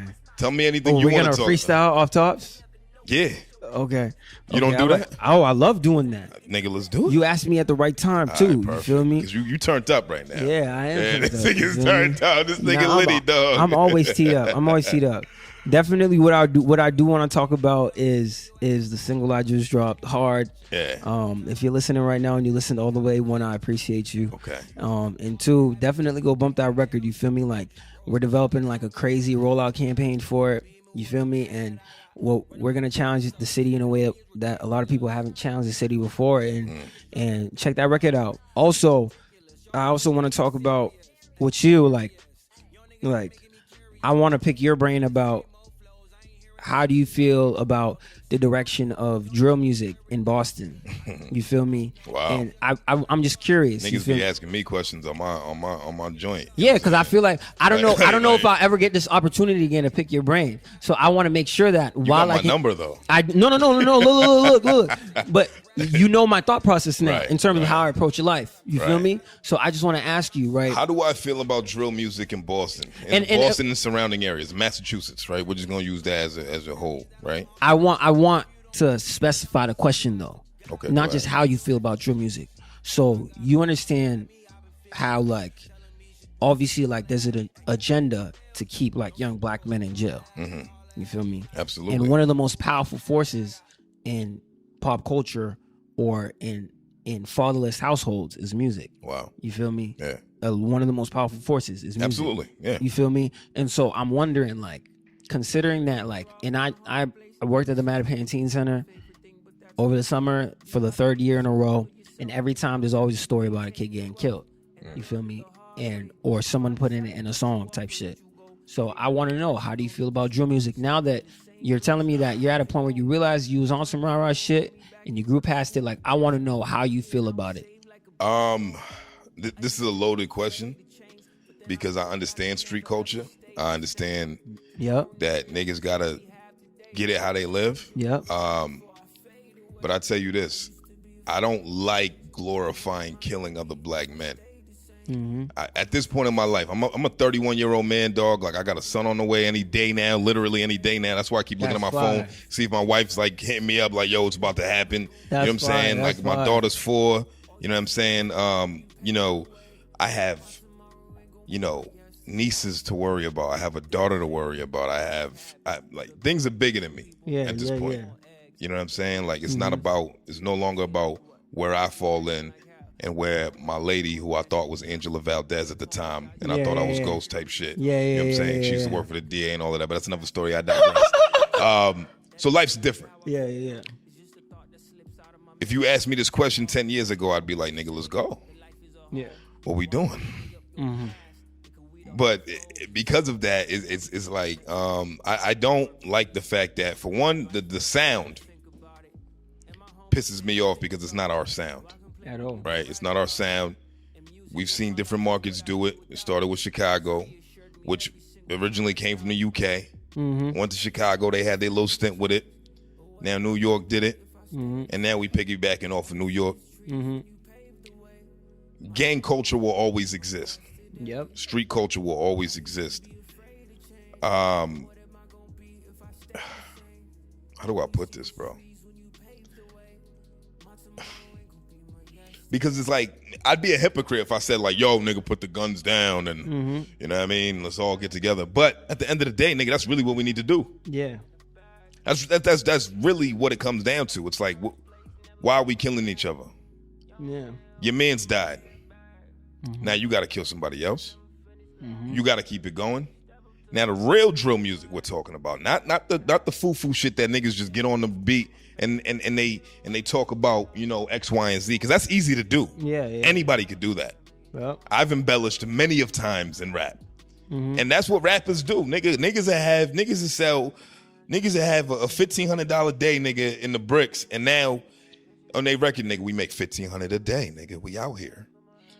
But in reality, they really only make like 5 a day. Yep. You know what I mean? So they talk about their best day, and that's every day. That's life, nigga. We popping Sean Dawn every motherfucking day. But again, I digress. Drill music, man. I feel like we should find our own sound. I don't think we should coattail off of it. Some people do it very well. Yeah. But it's like, how easy is it to trace? Yeah. It's very easy to trace when it comes to music. Because we're not creating anything. And what it's doing is it's putting more people that look like us behind bars and 6 feet under. Yeah. The real shit. I always got to keep saying the real shit because it ain't the sound. Yeah. It's the context. It's the content. It's the substance. Yeah. Where are we going with that? How do you expect an untapped market to pop with a sound that doesn't belong to you? Exactly. There's a lot of niggas in Boston making like ditto music. How do you expect a sound that you didn't create? Your market didn't create it. It's not even like your man's from the other side of the city made it, and you're like, yo, that nigga's doing that, and he's getting national attention. Let's do it. Yeah. But that's not what's going on. It's not our sound right now. Yeah. Conceptually, it's New York sound right now. Yeah. Right. Yeah. So, what are we doing? Are we baby New York? And it goes out to a lot of my niggas, man. I love y'all. You know what I'm saying? Like, at the end of the day, man, I respect creators. I respect how hard it is to actually make music because I've been there. I know what it's like. I understand the pressure of wanting to appease, wanting to, make everybody happy. Yeah. You know what I'm saying? And I know you can relate with that. But it doesn't have to be that way. I think people should just give people who they are on music, right? Like, don't make a song. Just express yourself through music. Yeah. You know what I'm saying? Yeah. So yeah, that's it, man. Yeah. That's how I feel about drill music in Boston. That's dope. And I got one more question, complete side question. This nigga Clark D interviewing me. Yeah, no, I on got CWTFB Radio. Nah, so as you know, right? I already told you, like, I'm a nigga. I like to learn shit, especially history, right? And I'm trying to I have a map in my mind of what Boston rap history is, and there's this one person that everyone keeps talking about. Benzino. Nah. Okay, who? Mouthy. You weren't around for that wave. I was. You was a kid. I was in high school. Okay. But I wasn't tapped into Boston. What year was Mouthy? I had 2012. 2012. But Ja knows very well because he knows a lot of his team. Yeah. Star Gang. Shout out to Star Gang. So what's the story on Mouthy? Because I'll tell you what I heard first. Okay. I heard that he was in a very great situation with a great manager. He had a great street team. He was opening up at all these things in Fenway. He was doing amazing things. And then some shit happened. He stopped working with the manager and then he just disappeared. This is what happens. Do you follow the Joe Budden podcast? I'm savvy to it, but I haven't followed it. That's like the holy grail to me right now, right? Because when it comes to people with great voices on a microphone doing podcasts, that's who I look at as his reach is crazy. His reach is crazy because he's been around for so long. Joe Budden's respected as one of the greatest lyricists to ever come out of Jersey. Tri-state area in general. He's fucking fire. Some people put him above Jay-Z lyrically, which is crazy. I'm not saying I agree, but what I'm saying is, in my life, I heard that. I'm not. No, bro. Nigga, I grew up in that era listening to these niggas. Niggas would really have that conversation with me. But going to the Joe Budden podcast, this is what happens when we let white people feel like we need them. Yeah. You know what I mean? Mouthy, I don't know him. I knew his brother. I met his brother a couple times. I met Mouthy once. I don't know his situation. I don't know what happened. But from the outside looking in with the white people who was around him, that was the machine. He had the Warner Brothers machine behind him or something like that. Or somebody affiliated with Warner Brothers or something along those lines. I don't know the full story. When people are profiting off of your greatness, and they don't look like you, that means they don't care about you. Yeah. A lot of white people love black culture, but they don't love black people. Yeah. It's real shit. I know a lot of them. They love our culture because of what it can make them and what status it can give them, but they do not give a fuck about us. I'm not saying that that's the situation that happened with Mouthy. I don't know, but when you get a white man upset who has power, he can blackball you. Yeah. Especially with a machine like Warner Brothers. Yeah. You know what I mean? That's real. Look, the music that he was making, I don't know if you've seen the episode with Young Riot. When, I don't know if you even know who Young Riot is. I'm not even savvy. Young Riot was signed to Amalgam Digital, probably one of the most successful labels to come out of Boston within the last 20 years. Amalgam Digital. It's no longer around. And if it is, they ain't making no noise. Nigga, ain't shit going on over there. But Amalgam Digital had signed the likings of Joe Budden, Saigon, Max B, Young Riot. From Boston? Yes. Young Riot has whole projects with Max B. That's why he's from Franklin Hill Projects, a part of that projects that they call Poolside. That's why I call Young Riot the Wave from Poolside, because of his affiliation with Max B. And that was really his man's. That was really his man's. But the labels, I don't really know who was behind Amalgam. The person who was managing Riot was not white. I don't know if it was a white guy who owned the label or whatever the case may be. I don't know what happened, but people in general, especially white people, when they have you by the nuts, nigga, and they know that they nigga, this is what you need to make. Yeah. This is the type of music you need to create. This is the type of shit you need to be doing. Oh, but I'm actually an artist. I have this stuff that I want to give. I have so much more in me that I want to share with the world. But nah, nigga, that's not what's gonna get us paid. And if you ain't trying to walk that path, then what's up?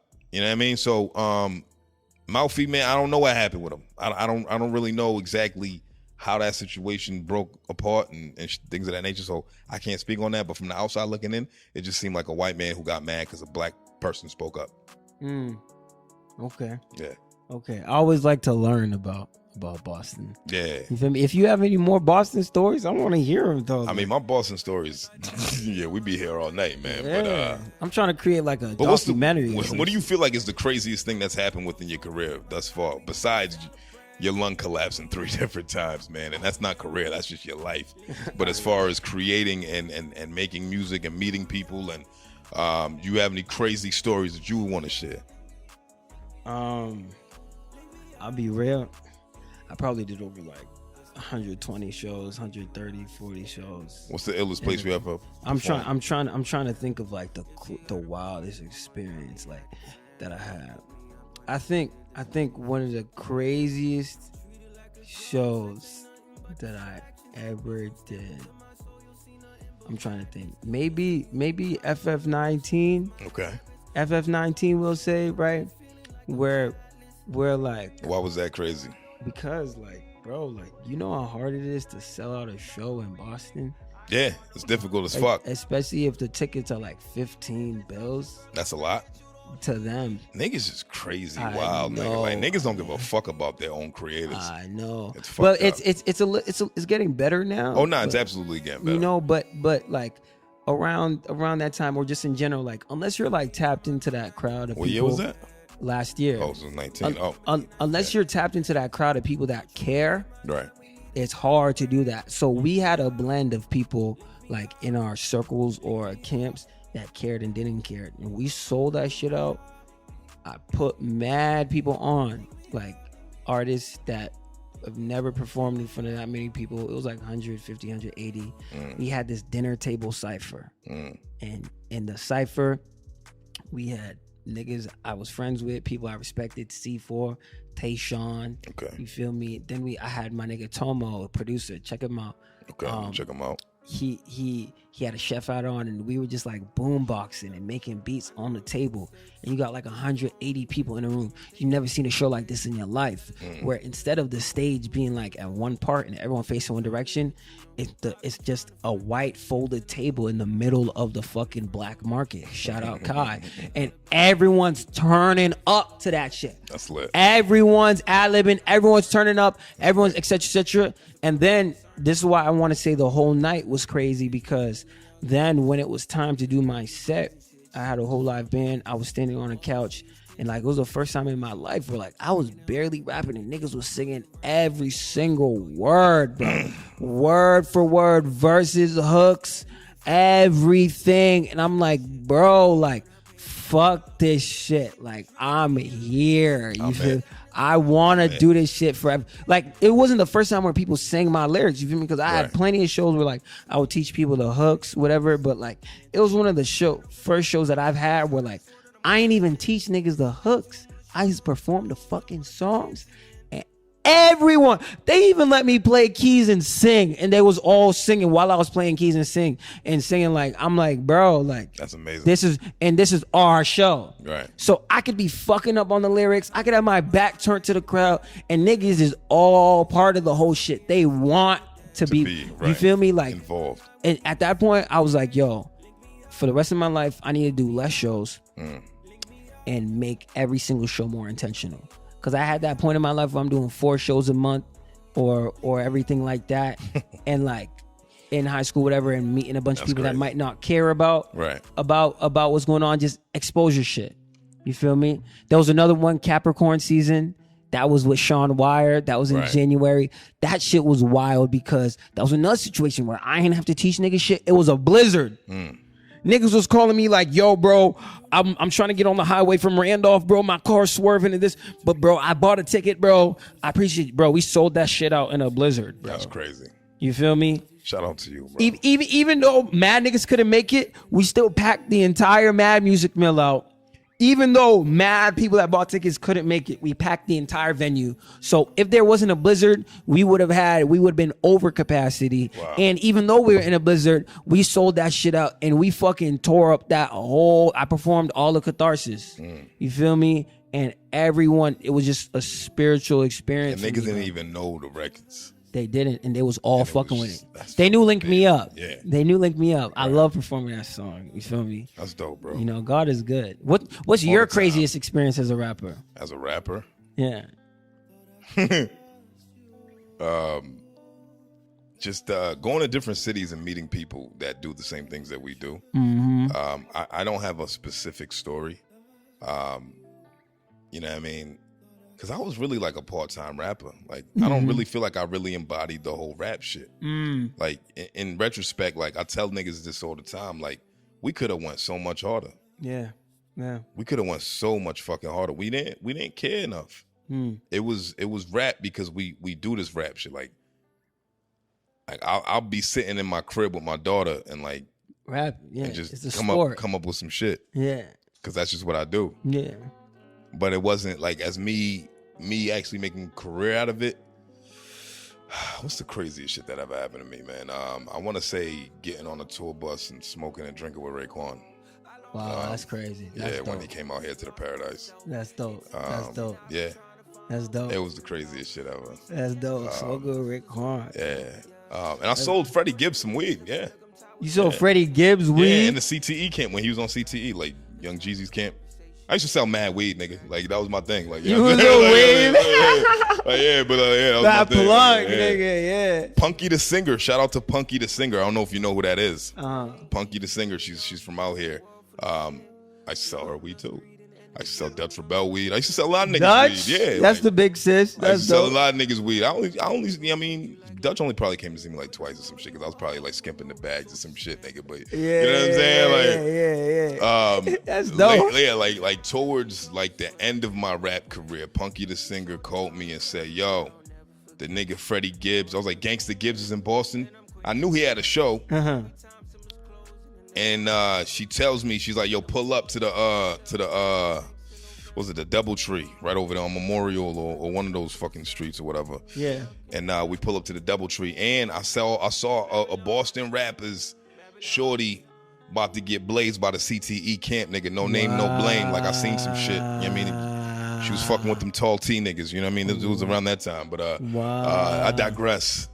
But I'm making my way to the hotel room, and it's crazy because, you know what I mean? You see people who be around Jeezy. Jeezy didn't come out that night because he's fucking Jeezy. He don't want to be around those dirty-ass Boston niggas like us. So he see Gangsta Gibbs is with the shit, though. You know what I mean?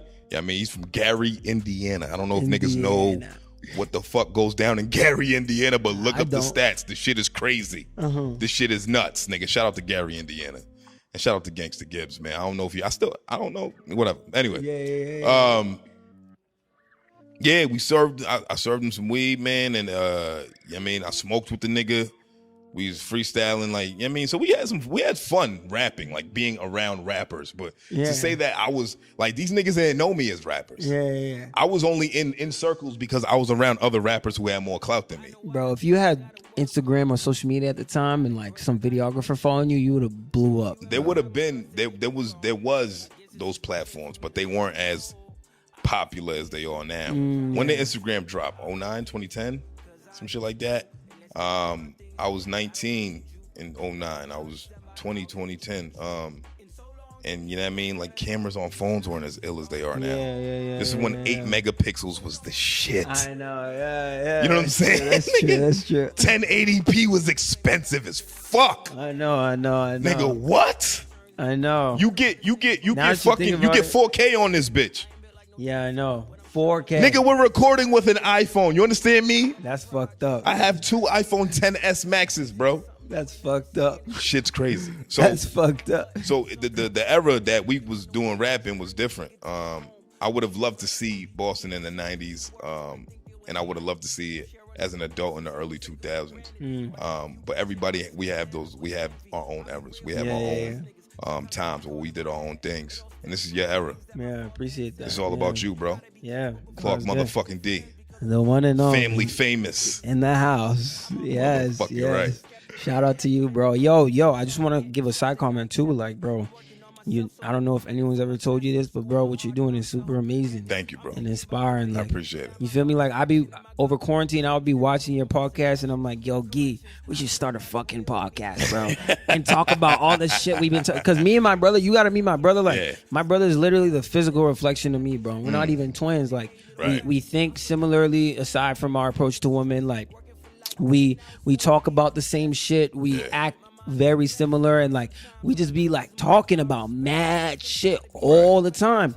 And we was thinking, I saw your shit, I felt super inspired, bro. And I was like, what I will tell you too is obviously the concept of your podcast is growing, you know, and I'm glad that you're certified, that it sounds official, looks official, bro. You keep fucking with young niggas, bro. Yeah. Because young niggas is about to take your podcast out of here. Y'all are the future. 100%. The right young niggas, though. You know what's crazy? Have you heard of Doctrine? No. Doctrine's this half white, half black kid that I had on here, episode 7, I believe. Yeah. I don't really remember if it was, but either way, Doctrine can rap his ass off. Doctrine is 18. He just turned 18. There's a lot of crazy He raps kids. like a grown-ass man. There's a lot of crazy And kids. not only that, you young niggas speak very fucking well. Nigga, like Doctrine and you had the most intellectual conversations we've had on this show. Nigga, not for nothing, dog. And like, you know, street culture is one thing, nigga, but shit. Y'all niggas challenged me. Yeah, I appreciate that. Yeah, you gotta fuck with the young niggas. Yo, bro. I fuck with y'all, man. Like for real. I fuck with you, bro. I think what you're doing is good, that, bro. Man. Let's toast to that, man. I wish I still had drinking. Nigga, pull up, nigga. Let's take a shot. Matter of fact, it's the first time we taking. I bought these little fucking shot cups, nigga. I was like, yeah, we taking shots today, man. That's what we doing.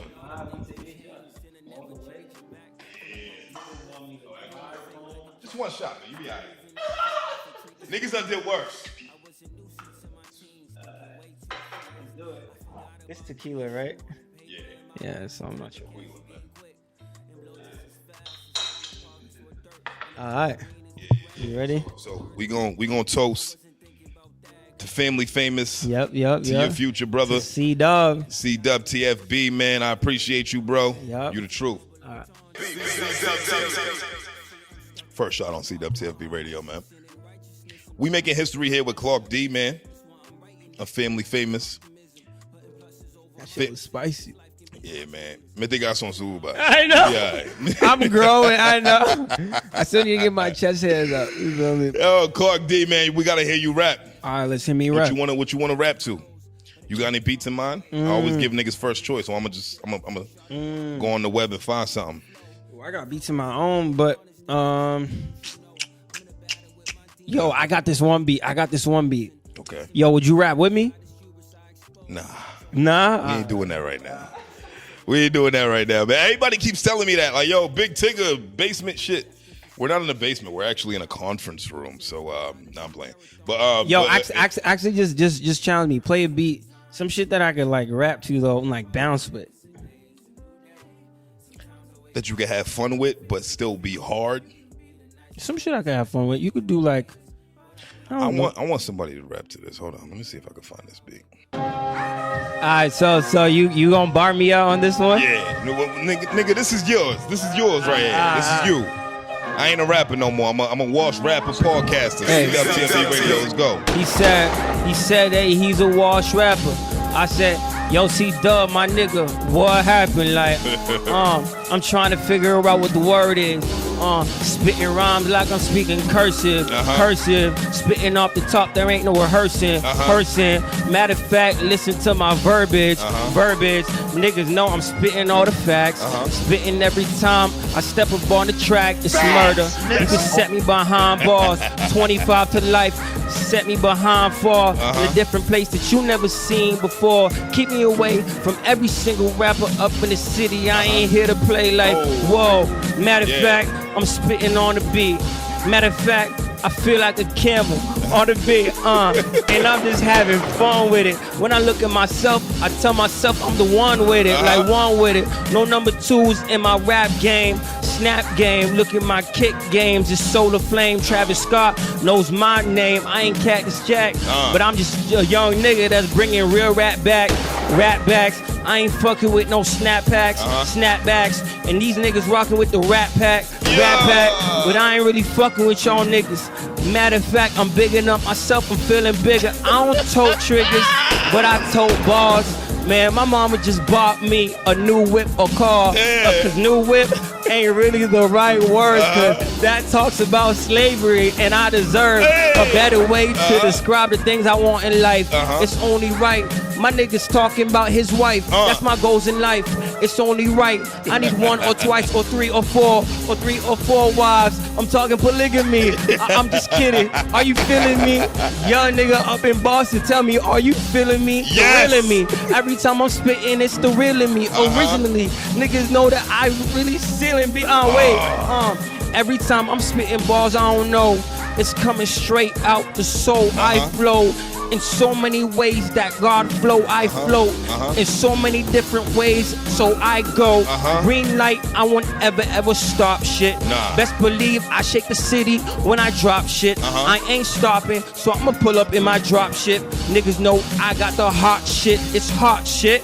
Niggas know I ain't gonna wipe my ass. Matter of fact, I was the nigga sitting in the back of class. I was that class clown. They couldn't hold me down. But now I'm here and I don't even want to play around. Oh look, I don't frown. I just smile in my life. It's only right. I'm only living past the stripe.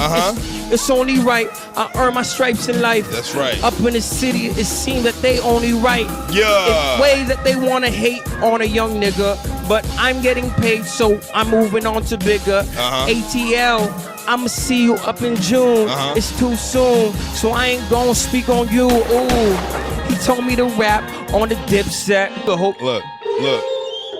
I don't know what the fuck happened with that. I guess this is what happens when you get beats on YouTube. On right? YouTube.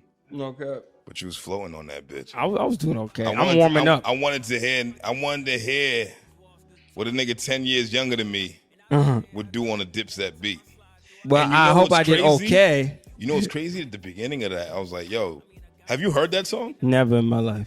He was kind of flowing like Cameron at the beginning. Okay, I appreciate that. That's crazy. Yeah, we was just having fun with it. You feel me? Let's go, baby. But yo, check me in 5 years.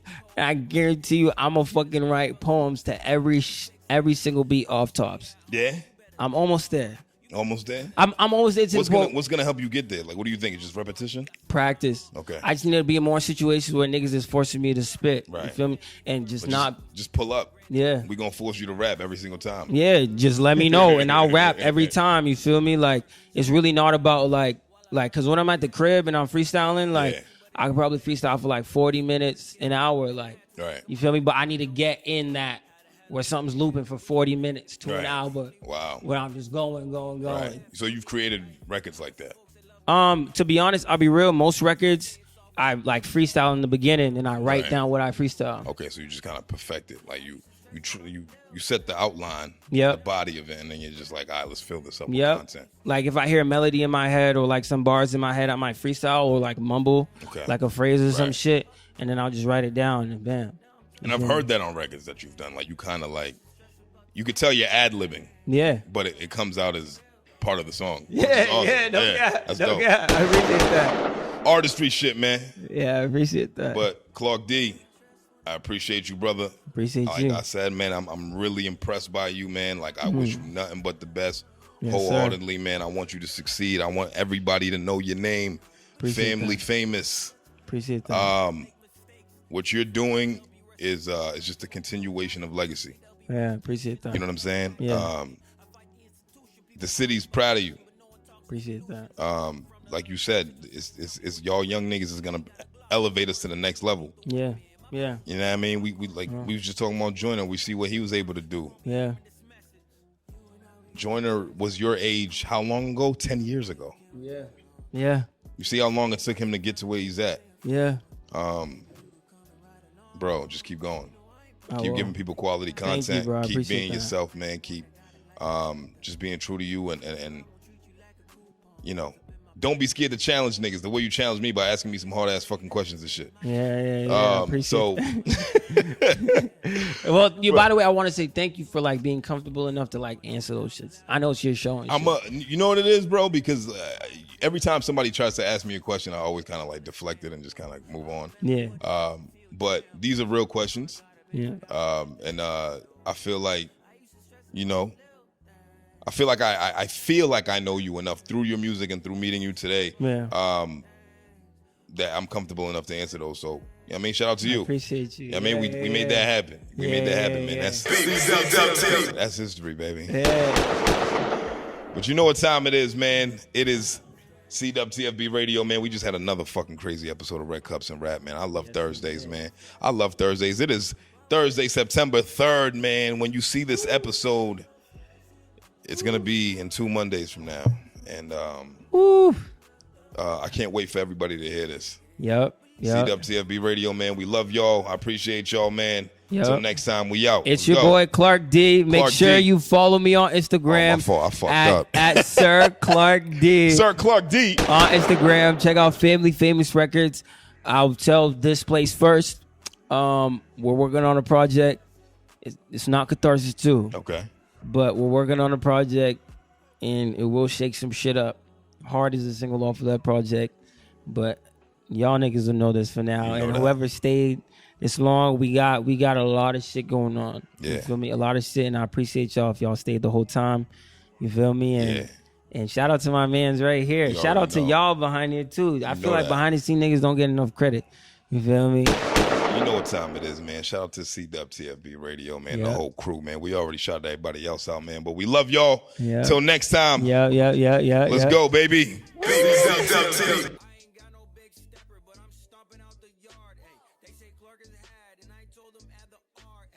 me if you know your phonics, that means that I'm hard.